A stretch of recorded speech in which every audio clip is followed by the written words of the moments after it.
Os quilombos representam uma das maiores expressões de luta organizada no Brasil. País que foi o último no mundo a abolir a escravidão negra. Qual a situação das comunidades quilombolas no Brasil atual? Quais os novos desafios? Esse é o tema do Caminhos da Reportagem de hoje. Nossa equipe viajou por vários estados do país para mostrar como vivem esses brasileiros.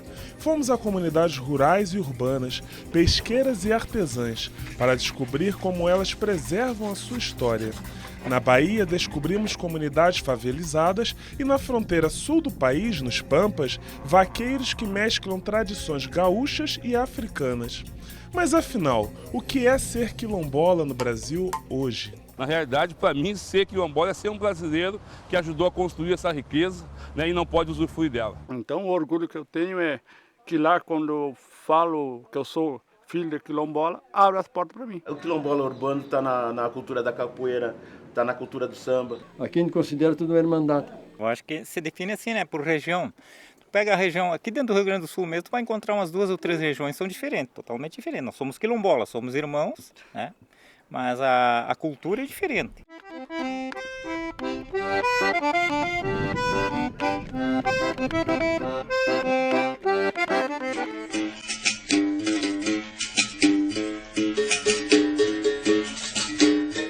Mesmo com culturas diferentes, os problemas vividos pelos quilombos são muito parecidos. É o caso da comunidade do Rio dos Macacos, a 21 quilômetros de Salvador. Ali, a luta pela terra e pelo reconhecimento do território tem causado impasse. O conflito teve início com um pedido de reintegração de posses pela Marinha, que comanda a base de Aratu, na mesma região. De outro lado, cerca de 50 famílias alegam ter direito à permanência na comunidade que pertenceu aos seus antepassados. Eu estou sendo ameaçada de morte porque a gente recebeu uma ordem de despejo em 2010 e através disso aí eu comecei a pedir ajuda lá fora e pegaram o meu nome. E a Marinha, as pessoas, os militares daqui de dentro, passam de junto da gente e falam assim, a qualquer momento você e sua família vai sumir do mapa. Quando eu vi, já foi aquele cidadão correndo atrás de mim, e aí puxou a pistola, quando eu já foi tirar das minhas costas. Aí eu gritei assim, eu não sou marginal, isso é assim, eu sou marginal, eu vou lhe matar. A Marinha, que está na disputa judicial e tem a escritura da terra, já tem a decisão favorável da Justiça para a posse do terreno. A disputa vem desde a década de 1950, tempos em que as comunidades quilombolas ainda não tinham seus direitos assegurados. Quando a questão quilombola apareceu, a ação estava em curso, a ação jurídica estava em curso. A verdade é que em nenhum momento da relação da Marinha com aquelas pessoas a questão quilombola tinha aparecido. A Marinha não tem registro histórico de que ali havia uma comunidade quilombola. Enquanto o conflito não se resolve, a comunidade se queixa das restrições impostas pela Marinha e depende da ajuda da sociedade civil organizada para sua sobrevivência. Os protestos são comuns na região. Hoje nós programamos a entrega de alimentos para a comunidade porque com esse processo todo aqui de conflito com a Marinha de conflito com a comunidade está sendo impedida de produzir, as pessoas estão sem alimento, estão passando fome aí dentro e a gente fez um ato de solidariedade, a gente pulou um ato de solidariedade com a comunidade. A gente viu que é uma restrição, né, que as roças são destruídas, né, que são impedidos de colher alguns frutos da mata, que são, né, uma dificuldade deles produzirem. E é uma comunidade, além de ser uma comunidade quilombola, é uma comunidade rural, né, que vive do que planta. Uma audiência realizada pelo governo conseguiu que a ordem de despejo da comunidade fosse adiada por 5 meses, mas a situação só será definitivamente resolvida quando o relatório técnico do INCRA for concluído. A demanda é superior à capacidade que nós temos de executar essa política. Não significa dizer que não estamos executando, mas a demanda é muito acima daquilo que nós temos condições de efetivar e de dar resposta mais célere. Terra e quilombo são troncos entrelaçados de uma mesma árvore, pois é dela onde a comunidade retira sua subsistência. Há um racismo ambiental, porque diversas atividades poluentes, diversas atividades degradadoras são realmente colocadas em áreas de remanescentes quilombolas. Não só isso, mas também a retirada dessas populações de lugares que são lugares com a beleza cênica importante, com a qualidade ambiental importante para a construção, por exemplo, de resorts, de novos tipos de atividades turísticas que não consegue, vamos dizer assim, agregar essas comunidades. No Quilombo do Tororó, vizinho ao Rio dos Macacos, a maior queixa é quanto à descaracterização da comunidade. Todos os quintais já foi construído e agora, como não tem espaço, está se batendo laje para fazer em cima. Então, será que vai ficar uma comunidade quilombola cheia de prédiozinho? Isso é muito triste. Tem uma casa aqui que mora até 5 famílias dentro de uma casa de 2 quartos, gente. Maria de Fátima, que é líder do Quilombo, luta contra a favelização da comunidade e as dificuldades que eles encontram para continuar sobrevivendo da pesca. Ficou proibido a pesca. Primeiro mudou quando o pessoal já não podia mais entrar para pegar uma areia na beira da praia. Aí depois veio a proibição do marisco, né?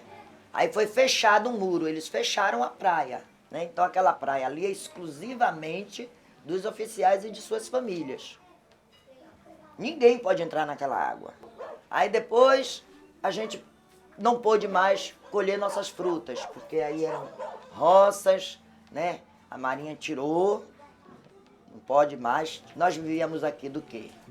Da agricultura, da pesca, né? Se o fuzileiro pegar a gente aí dentro, é uma carreira só.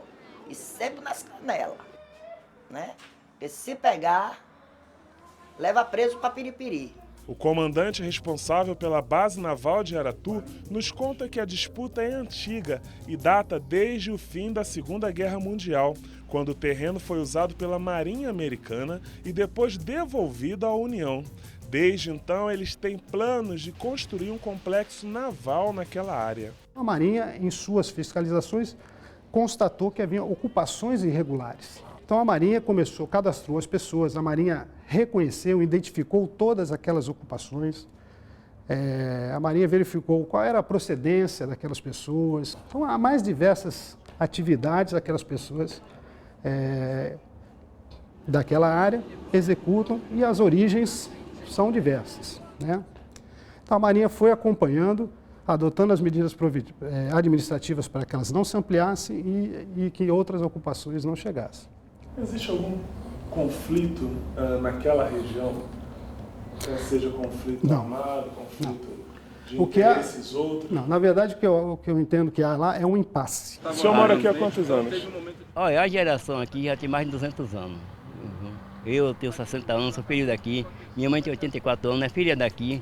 Para o senhor Orlando, nada justifica as tentativas de intimidações sofridas pelas comunidades.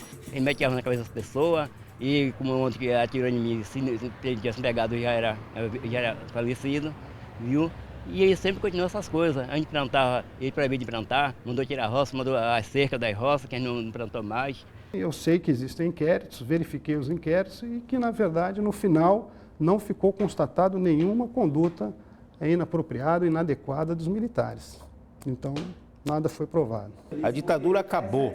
Hoje nós temos um poder civil plenamente sustentado em instrumentos democráticos, mas ainda há esse resquício da ditadura passada que precisa ser enfrentado e debatido. A Marinha não é proprietária de uma terra, a terra é da União. Mais ainda que se tem que tomar atitude de garantir o direito dessas comunidades tradicionais. A luta travada por estas comunidades para permanecer na terra se estende a outros estados no país. Nossa equipe foi conhecer a realidade dos quilombos do Sul. Em Porto Alegre, mortes, ameaças e assassinatos marcam a história local. No quilombo de Morro Alto, o conflito está a ponto de acontecer. Eu fiquei sabendo que eles iam fazer um assassinato, fazer o meu assassinato dito pelo um poceiro, lá na minha área. Eu não acreditei que eles fariam e fizeram. Eu me escapei porque Deus me protegeu. E isso gera uma intranquilidade na família, gera uma intranquilidade na comunidade.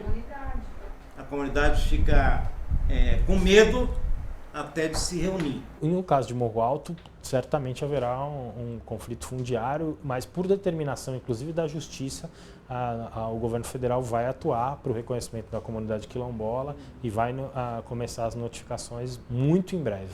Fizemos uma visita a outra comunidade. Sérgio Fidelix, liderança local, nos acompanhou até o Quilombo dos Alpes, na zona sul de Porto Alegre. Ele nos fala que dentre os principais problemas enfrentados pelas comunidades urbanas está a especulação imobiliária. A especulação imobiliária aqui aparece de diversas maneiras. Tanto plantam gente aqui dentro para criar conflito entre os habitantes dessa comunidade quilombola, e de outra maneira eles vêm avançando o morro, né? A comunidade quilombola dos Alpes, aqui na zona sul de Porto Alegre, é uma comunidade que há anos sofre com a violência. Primeiro, a violência da especulação imobiliária, que assassinou 2 jovens líderes quilombolas. E depois a violência das drogas, que assim como toda a região urbana da cidade, invade também os quilombos urbanos. É óbvio que esse assassinato tem relação com essa questão da disputa de terra, por mais que não se queira dizer o assassinato covarde da Joelma e do Guinho em dezembro de 2008, sendo que todos os órgãos responsáveis pela questão quilombola foram alertados que havia esse perigo de acontecer essa situação. De 2003 a 2011, o número de comunidades quilombolas identificadas ultrapassa 3.500 e mais de 1.300 comunidades estão certificadas pela Fundação Cultural Palmares. São quilombos e histórias de todos os cantos do país. Por isso, saímos de Porto Alegre e fomos conhecer o aquilombamento de Ibicuí da Armada, em Santana do Livramento, no Rio Grande do Sul.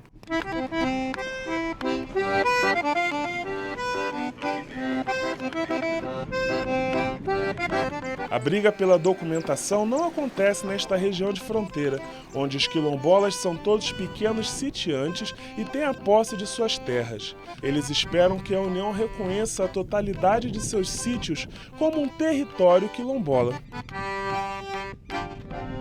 Descendente de africano e indígena, Antônio Iduino é herdeiro das tradições quilombolas locais. É ele quem nos explica a situação da comunidade Ibicuí. O que a gente fala não é a terra do Eduino, do Valmir, do Daltro, do seu Lair, mas sim um território de um povo. Vocês já têm a documentação dessa terra? Alguns de nós, a maior parte, temos, mas pequenininha, né? Somos pequenininha a nossa terra. É um pequenininho, mas temos, pelo menos onde parar a casa temos, mas é pequenininho. Até a influência assim de trabalhar, mas alguma coisa, mas é que nos falta a terra para ter mais um pouco de produção. Aqui em Ibicuí da Armada, as raízes fronteiriças estão preservadas, desde o português com forte sotaque castelhano até a lida com gado. Eu vi vocês vaquejando lá, lidando com gado.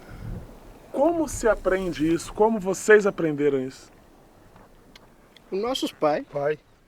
Ensinava nós na volta do laço como é que era, como é que domava, como é que...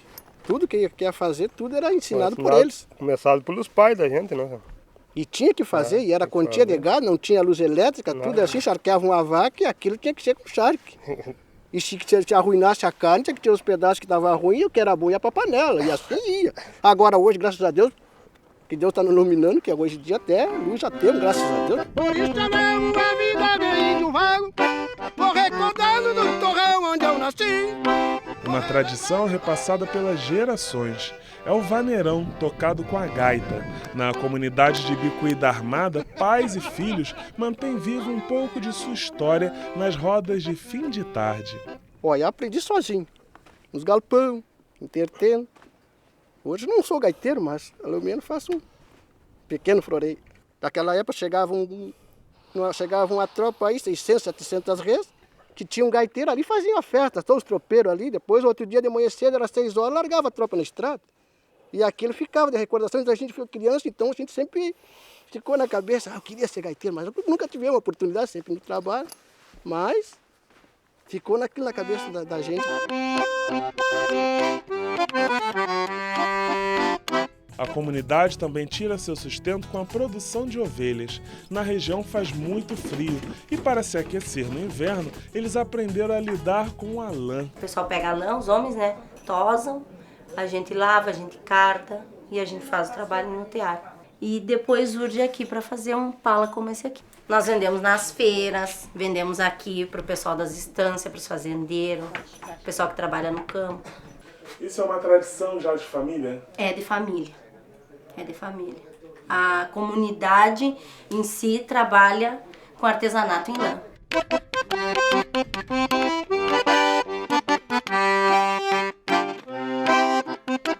Perto dali, a região guarda um importante patrimônio histórico. São as cercas de pedra, que datam dos tempos da escravidão. João Batista, o que são essas construções de pedra aqui? Nós temos as mangueiras de pedra, que eram utilizadas para a contenção do gado, e as cercas de pedra, né, que antes do advento da chegada do arame, né, a mão de obra escrava, né, separava, delimitava as fazendas utilizando, né, a grande quantidade de pedras da região, utilizava essas cercas para delimitar as fazendas. Essas construções relatam de mais de 200 anos. Né, nós temos algumas, evidente, mais recentes, mas as mais antigas, né, contêm mais de 200 anos de existência.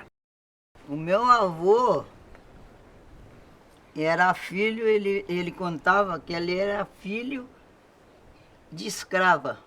Ele nunca tinha sido escravo. Dona Marcelina Vaqueiro, de 98 anos, é a mais velha do quilombo do Ibicuí. Ela nos conta como era a vida no campo e relembra as histórias da família descendente de escravos. Nessa época que eu me criei, a gente trabalhava, sem escolher serviço. Olha, eu plantava, pegava no arado, eu unia boi, eu ia para o mato, carregava lenha com em carreta. Quilombola era a raça da minha família, que o meu pai era dos escravos, era filho de escravo. Dona Marcelina e as famílias do quilombo do Ibicuí são exemplo da capacidade de sustentabilidade das comunidades tradicionais, que preservam sua história, espaço e tradição.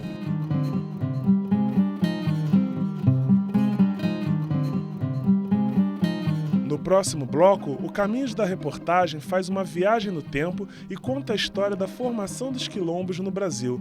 Vamos mostrar também como anda o acesso à educação e à saúde nessas comunidades tradicionais.